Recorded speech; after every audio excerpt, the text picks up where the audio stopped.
ይሄ ነገር ሳደርግ ያው ግራ ልትጋቡ ትችላላችሁ። የሆነ ነገር ግን ግልጽ ሳደርግላችሁ ያው እኔ አብርሃም እና ሩታ አንድ ላይ እንዲሆኑ እፈልጋለሁ። ይሄ ነገር ያው ደጋግሜ አልኩት እንጂ ይቅርታ አድርጌልሻለሁ። እኔም ካስቀየምኩሽ ደግሞ በጣም ይቅርታ። ይሄ ነው እንግዲህ ይሄ ነው በጣም ደስ የሚል ነገር እየተፈጠረ ነው። እያየን ነው።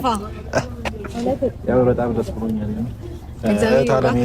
ስለታረቃችሁ በጣም ደስ ብሎኛልና አንድ ላይ እንዲሆኑ እፈልጋለሁ። ያው አብርሽ ደግሞ የሩታ መሆን የሚችለው ሩታ ከቤተሰቦች ከኛ ከሩታ ከአብርሃም ወንድሞች ከአብርሃም ቤተሰቦች ጋርና እንዲሁ ካሉ ሰዎች ጋር ሰላም መፍጠር ስትችልና መዋደድ ስትችል ነው አብርሃም የሷ መሆን የሚችለው እንጂ ከሩታ ጋር እየተጣላች ከአብርሃም ጓደኞች ጋር እየተጣላች ያ ደግሞ ሊሆን አይችልም። ወይም ደግሞ አብርሃም የሩታ ሊሆን አይችልም። እና ቤተሰቦች አብርሽ ደግሞ የሩታ ሊሆን የሚችለው ቤተሰቦቹ ስታከብርለትና አጠገቦቹ ያሉ ሰዎች ስታከብርለት ነውና ሩታ ጠርቻታለሁ። ምንም የምታውቀው ነገር የለም። እፈልግሻለሁ ነኝ ያልኳት ነገር ምንድነው ሩታ እንደምትወድህ ይገባኛል። ሴት ስለሆንኩኝ የሆነ የሚነበብባት ነገር አለ። ሩታ ትወድሃለች። ዛን ሼር ማድረግም ከቻላችሁ ሼር አድርጉት ለጓደኞቻችሁ።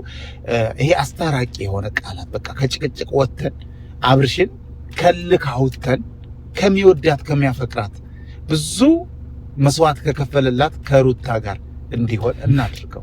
ያችኛዋን ወንበዴ ጣል ያርጋት፣ ያችኛይት ወንበዴ ተዋት። እኔ እውነቴን ነው የምላችሁ፣ ሄርሜላ ወንበዴ ነች እና እሷን ትቶ ከድሮዋ ከምንወዳቸው እስኪመጡ ከምንጠብቃቸው ከምንጓጓላቸው ያን የድሮውን ፍቅር አይነት ፍቅር እንደገና እንዲመሰርቱ የኛ አስተዋጽኦ ያስፈልጋልና